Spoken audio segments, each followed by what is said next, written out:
നയൻതാരയെ ഒളിഞ്ഞു നോക്കുന്നവർ. മലയാളിയായ നയൻതാര ഇന്ന് തെന്നിന്ത്യൻ സിനിമയിലെ താരറാണിയാണ്.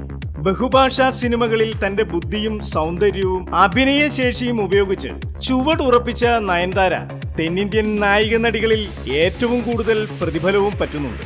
മലയാള സിനിമകളിൽ അടക്കവും ഒതുക്കവുമുള്ള നായികാവേഷങ്ങളിൽ അഭിനയിച്ച് മലയാളികളുടെ കുടുംബാംഗമായി ജനപ്രിയ നടിയായി മാറിയ നയൻതാര തമിഴിലും തെലുങ്കിലും എത്തിയപ്പോൾ നാണം മറന്നു. തന്റെ ശരീരഭാഗങ്ങളിൽ സെക്സിന് ആക്കം കൂട്ടുന്ന ഭാഗങ്ങളൊക്കെ നയൻതാര പ്രദർശിപ്പിച്ച് ധാരാളം പണവും സമ്പാദിച്ചു. മാത്രമല്ല വില കൂടിയ ഫ്ളാറ്റുകളും വില്ലകളും സ്വർണ്ണാഭരണങ്ങളും ആഡംബര കാറുകളുമൊക്കെ വാങ്ങിക്കൂട്ടി.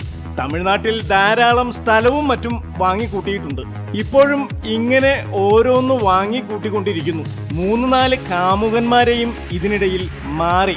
ചിലംബരശൻ പ്രഭുദേവ, ഇപ്പോൾ സംവിധായകൻ വിഘ്നേഷ് ശിവയാണ് പുതിയ കാമുകൻ. ഇന്ന് തെന്നിന്ത്യയിലെ ടോപ്പ് നായികയായി വിലസുമ്പോഴും നയൻതാര വളരെ വിനയാന്വിതയാണ്. ഇപ്പോൾ നയൻതാരയുടെ വീക്ക്നെസ് വെളുത്ത നിറമാണ്. പുതിയതായി വാങ്ങിയ ആഡംബര ഭവനത്തിൽ വാങ്ങി സജ്ജീകരിച്ച എല്ലാത്തിനും വെളുപ്പ് നിറമാണ്. തനിക്ക് വാങ്ങുന്ന വസ്ത്രങ്ങൾ അധികവും വെളുപ്പ് നിറമാണ്.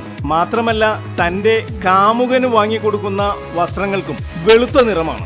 എന്നാൽ നയൻതാരയോട് അസൂയാലുക്കളായ ചിലർ പറഞ്ഞു പരത്തുന്നത് നയൻതാരയുടെ ഉള്ള് കറുത്തതുകൊണ്ടാണ് വെള്ള വസ്ത്രങ്ങളോട് നയൻതാരയ്ക്ക് ഇത്ര താല്പര്യമെന്നാണ്. പക്ഷേ ഇതിനൊന്നും നയൻതാര മറുപടി പറയുന്നില്ലത്രേ. കാരണം തന്റെ സമയം വിലപ്പെട്ടതാണെന്നും അത് വെറുതെ വാചകമടിച്ച് നഷ്ടപ്പെടുത്താനുള്ളതല്ലെന്നും പറഞ്ഞ് ഒന്ന് പുഞ്ചിരിക്കുക മാത്രം ചെയ്ത് ഒഴിഞ്ഞു മാറുകയാണത്രേ നയൻസ്. മാത്രമല്ല തനിക്ക് മറ്റുള്ളവരുടെ ജീവിതത്തിലേക്കും ഒളിയിടങ്ങളിലേക്കും എത്തി നോക്കേണ്ട ആവശ്യമില്ലെന്നും അതുകൊണ്ട് നിങ്ങളും ഒളിഞ്ഞു നോക്കരുതെന്നും പറഞ്ഞ് നയൻതാര മറ്റുള്ളവരുടെ മുന ഒടിച്ചു.